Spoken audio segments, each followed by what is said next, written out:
지난 본문을 보면 다윗은 어렵사리 이 사울의 칼날을 피해서 라마나요, 그러니까 사무엘의 이 선지자들이 공부하고 있었던 선지 동산이죠. 그 라마나요에서 빠져나와서 요나단에게 찾아갑니다. 그리고 요나단의 아버지 사울이 자신을 죽이라는 사실을 다 알리죠. 요나단에게 다윗이 말이에요. 그러나 요나단은 이를 인정하지 않습니다. 요나단은 아마도 19장에서 들에서 아버지와 나눈 대화를 믿었던 것 같아요. 그 대화가 뭐였습니까? 여호와께서 살아계심을 두고 맹세하거니와 그가 죽임을 당하지 아니하리라. 이 말을 철석같이 믿었던 것 같습니다. 아니, 믿고 싶었는지도 모르겠어요. 하지만 다윗은 자신의 상황과 이 사울의 상태를 더 아주 강하게 주장했고, 이것이 사실인지를 알아보기 위해서 한 가지 우리가 한번 테스트를 해보자. 한 가지 제안을 합니다. 그것이 뭐냐면 초하루, 그러니까 모든 궁정의 사람들이 모이는 연회가 있는데 반드시 참석하는 연회인데, 그런데 다윗이 빠지기로 하고 사울의 반응을 살펴보자라는 겁니다. 그리고 그 반응에 따라서 대처 방법까지 미리 다 이야기했습니다. 해뒀습니다. 그러면서 이 약속에 마치 도장을 찍듯 이렇게 말합니다. 23절이에요. 너와 내가 말한 일에 대하여는 여호와께서 너와 나 사이에 영원히 계시리라 하리라. 여러분, 하나님이 증인 되신 약속이니 이보다 더 확실한 약속이 어디 있겠습니까? 이제 이 모든 것을 확인할 시간이 되었습니다. 그것이 바로 오늘 본문 24절부터 나오는 내용입니다. 우리 24절 말씀 같이 한번 읽어보시죠. 같이 읽겠습니다. 시작. 다윗이 그의 숨으라 초하루가 되매 많은 자가 음식을 먹을 때에. 아멘. 오늘 말씀 순서를 보시죠. 처음에는 다윗이 어디에 숨었습니까? 들에 숨었습니다. 그리고 나서 초하루가 됩니다. 왕이 배설한 잔칫날이 된 거죠. 다윗은 요나단과 입을 맞춘 대로 매년제를 드리러 베들레헴에 갔다라고 해놓고 나서 사울의 반응을 알아보기 위해서, 그 소식을 듣기 위해서 지금 미리 들에 가서 숨어 있는 겁니다. 성도 여러분, 여러분 이 말씀 단 한 절이지만 어떻게 보십니까?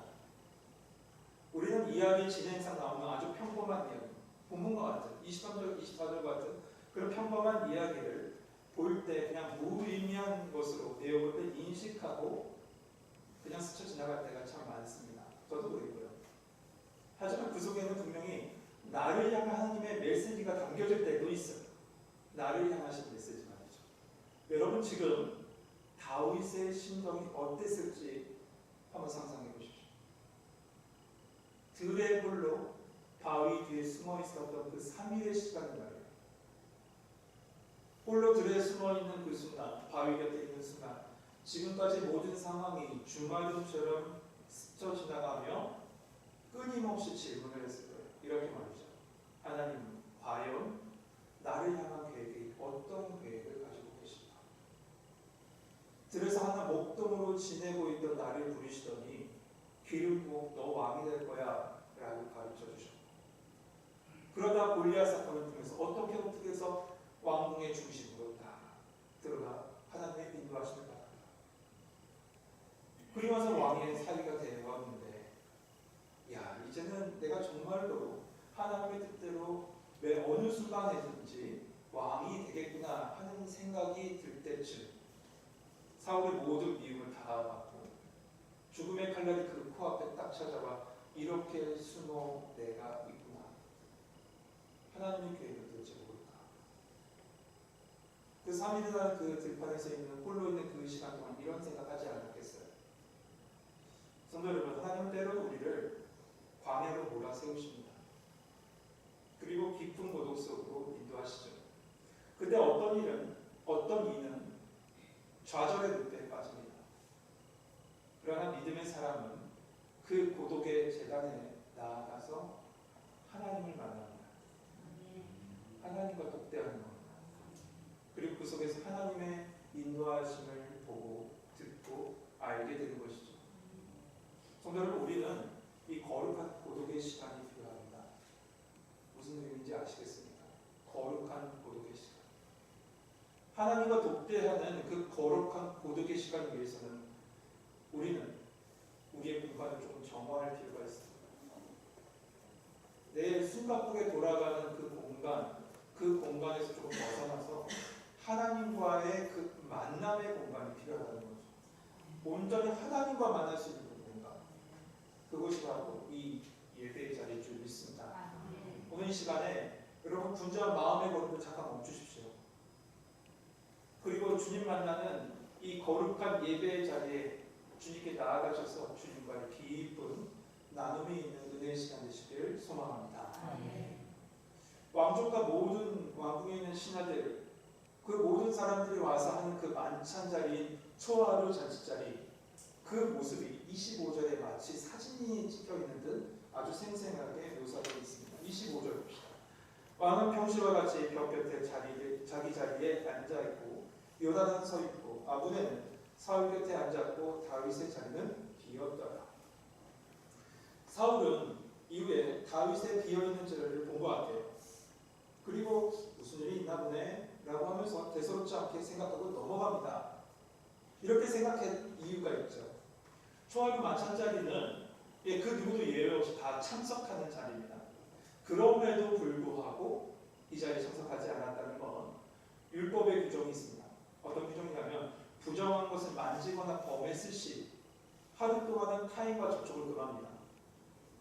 그 금한 규정 때문일 것이다. 사울은 생각했던 것 같아요.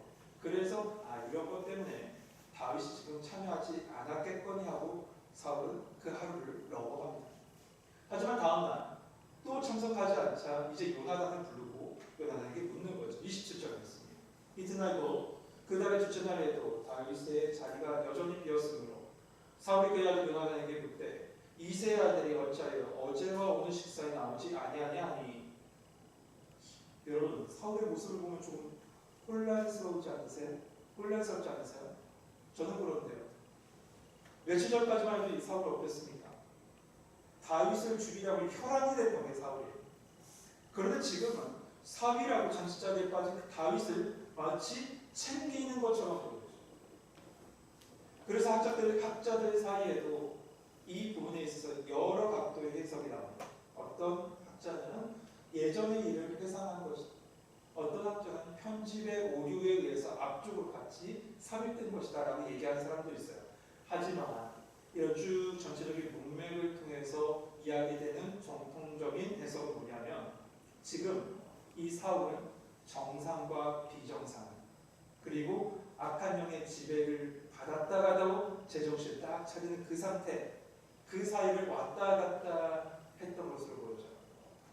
그래서 지금 요나단에게 왜 어제 그리고 오늘 이 이새의 아들이 식사에 참여하지 않느냐라고 아주 정상적으로 정상인 것처럼 이렇게 물어보고 있는 거죠.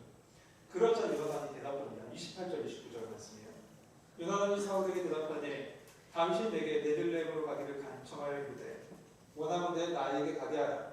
우리 가족이 그 성읍에서 제사할 일이 있으므로 나의 형이 내게 오기를 명령하였으니 내가 내게 사람을 바꿔도 내가 가서 내 형들을 보게 하라 하였으므로 그가 왕의 식사 자리에 오지 아니하였나이다 하니. 여러분, 이 말씀 잠깐 주님 한번 살펴보십시오. 이 요나단의 이 말은 다윗과 나눈 대화, 그러니까 약속했던 그 대화와는 조금 차이가 있습니다. 하나는 뭐냐면 먼저 다윗과 약속했던 건 이런 얘기였죠.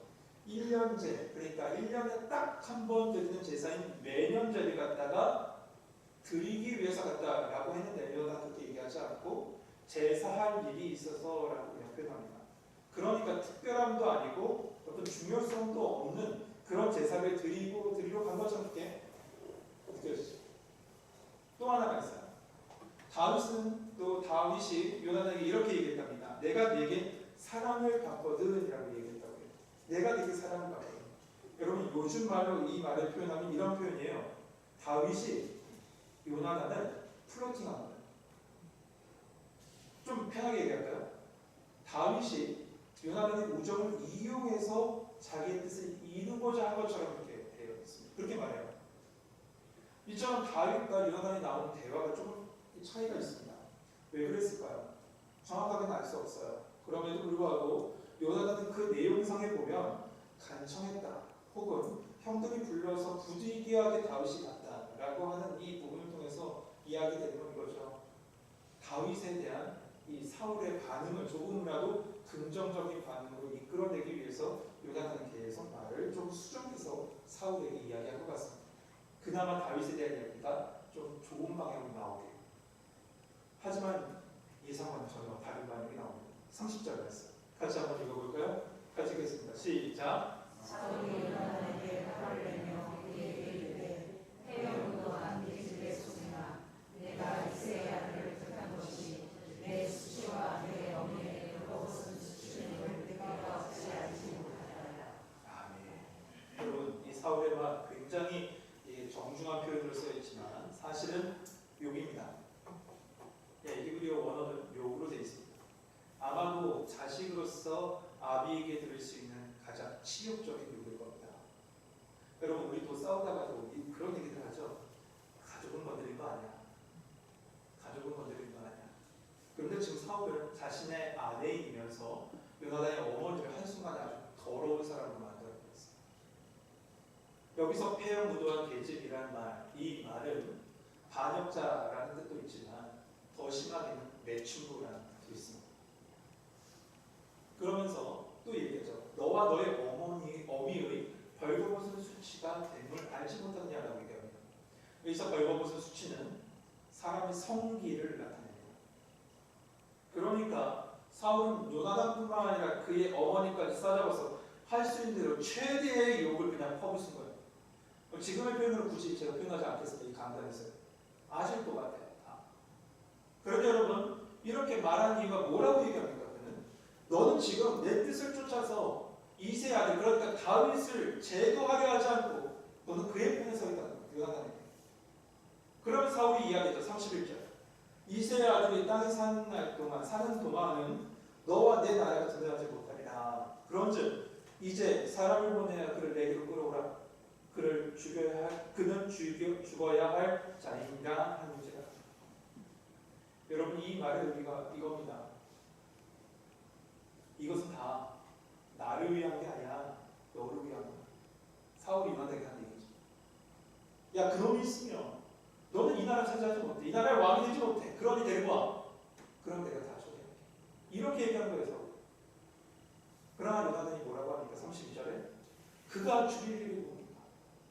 그가 무엇을 행했습니까? 왜 그가 죽임을 당해야 합니까? 라고 요나단은 지금 당하게 어필하는 거죠.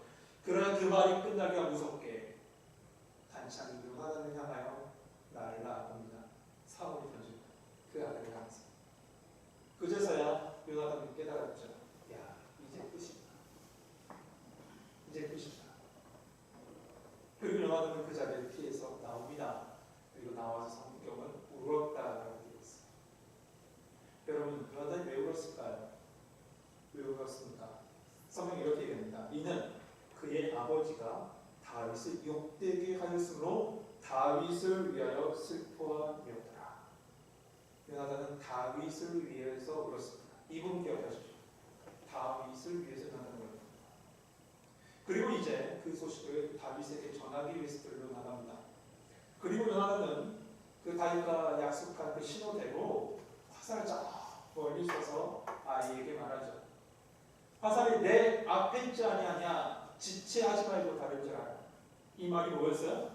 도망가라라는 말이에요. 도망가라. 요나단은 다윗이 그의 부친이 이 다윗을 죽이려 함을 알리는 거예요.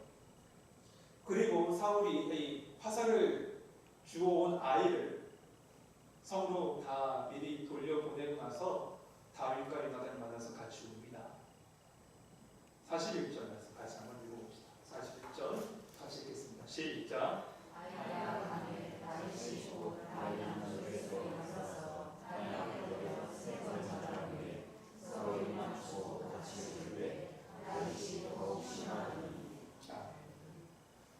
두 사람은 훗날 황무지에서 잠시 만나기는 합니다만은 여러분, 이것이 실제적인 지상에서의 마지막 만남이었습니다. 여러분, 왜 다윗이 성경에 보면 더 심하게 울었다라고 되어 이렇게 기록하고 있을까요? 본인의 처지를 생각해서 그랬을까요? 억울해서? 혹은 가슴 아파서일까요? 아닙니다. 온전히 자신을 위해서 희생하고 슬퍼했던 요나단을 위한 슬픔이었습니다.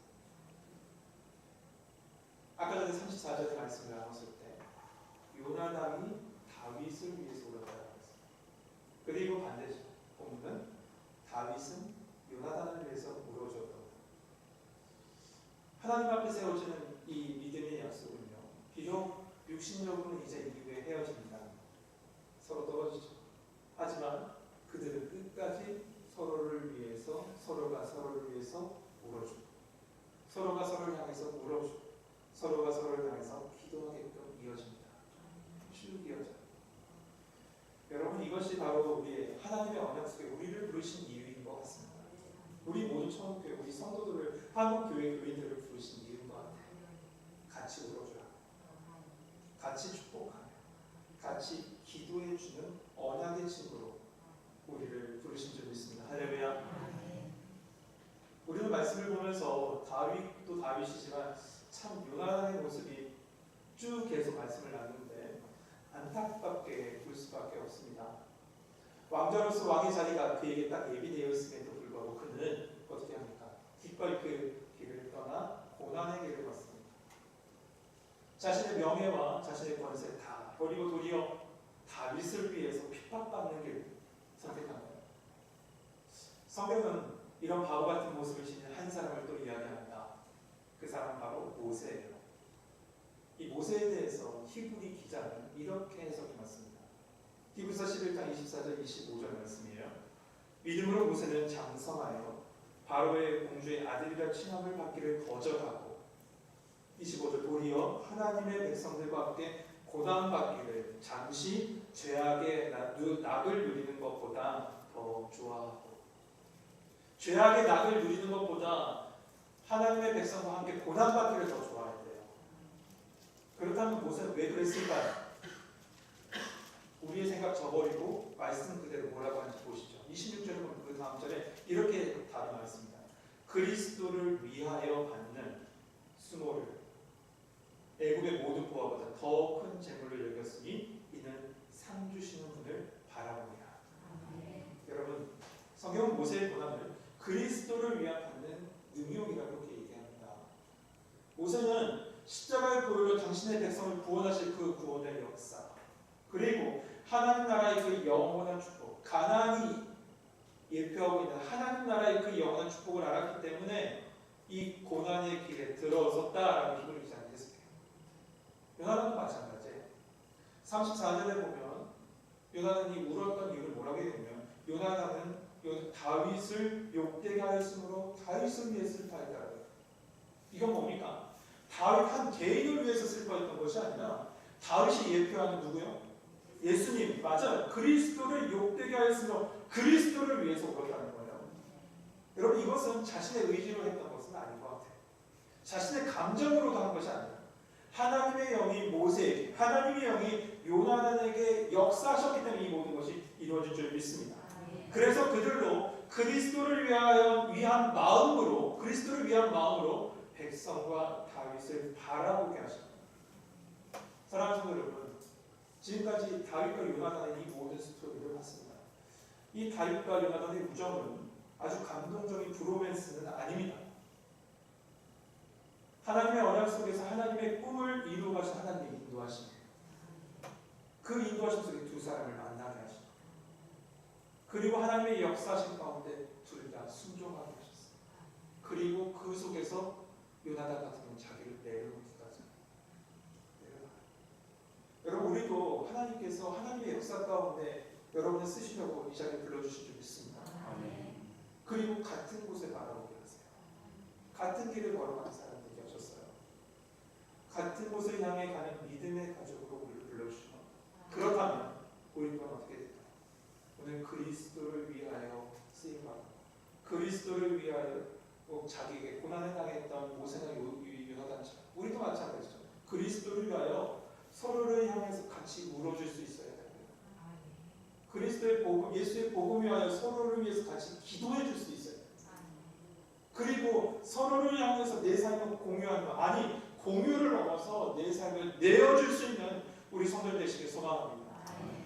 여러분 믿음의 여정 가운데 같이 간 믿음의 여정 가운데 동료가 되어 같이 가주시는 우리 성도 여러분, 제가 마지막에 설교 준비를 하면서 이 단어를 쓰면서 울었어요.